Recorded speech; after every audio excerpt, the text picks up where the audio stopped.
Ms. Brown, what should we be demanding right now?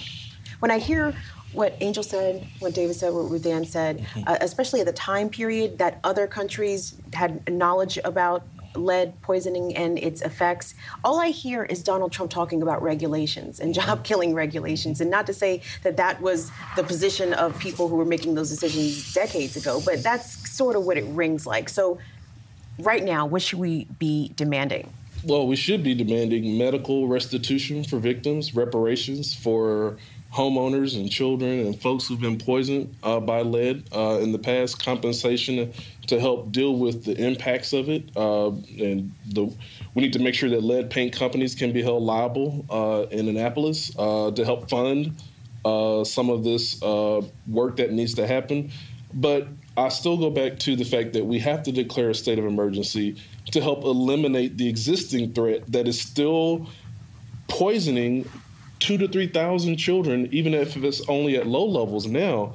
But there's this loss of IQ that we can't afford. You know, there's a propensity towards violence in our criminal justice system and the crime rate in our communities that we can't afford. So, you know, I would say restitution, reparations, and the elimination of lead poison, that's what we need now. We must declare a state of emergency to make that happen. So what would a state of emergency do exactly? Will it free up federal dollars? I mean, what happens when that happens? I would think that it would do anything possible to get that $845 or $850 million that we need to fund the elimination of lead poison in our communities.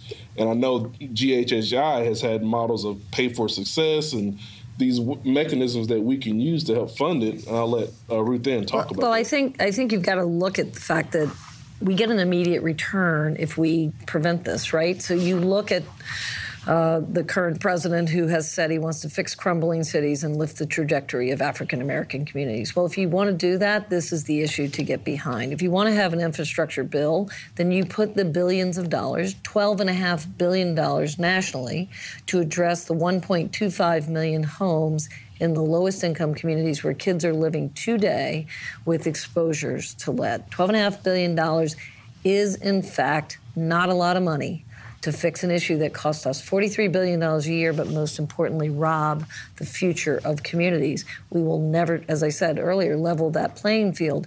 You can look at the fact that Flint and Michigan have recently gotten $119 million from the Center for Medicaid Services to address lead in homes. Every state in the country should be eligible for the same kind of funding that goes out there. It is unacceptable. It's beyond words what happened in Flint in terms of breaking the public trust. But Flint is only one example of places throughout this country that are overwhelmed with the issue of lead poisoning. And we are testing in this country less than 17% of the children that we should be testing. We test around 30% of the children in Baltimore City. But we know there are 1,100 kids every year at that very low testing rate that we send into the Baltimore City public school system and into other schools who will never be able to compete as a group to other kids. And if you want to turn cities around and you want to have productivity and you want to have long-term health, and it's not just children who are poisoned, we have to make the decision. The moral, the human, and economic decision to do that.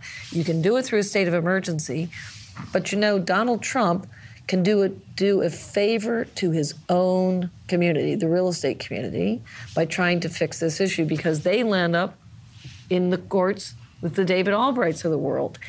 The federal government every year sells hundreds of thousands of units with known lead hazards to the public. They should clean them up before they ever make the market.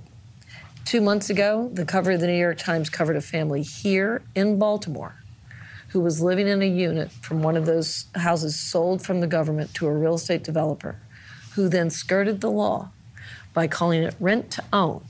So they didn't have to follow the law of landlord-tenant law to clean it up, because Maryland, for all that we're talking about, has the strongest laws in the country. And so we have to take those choices.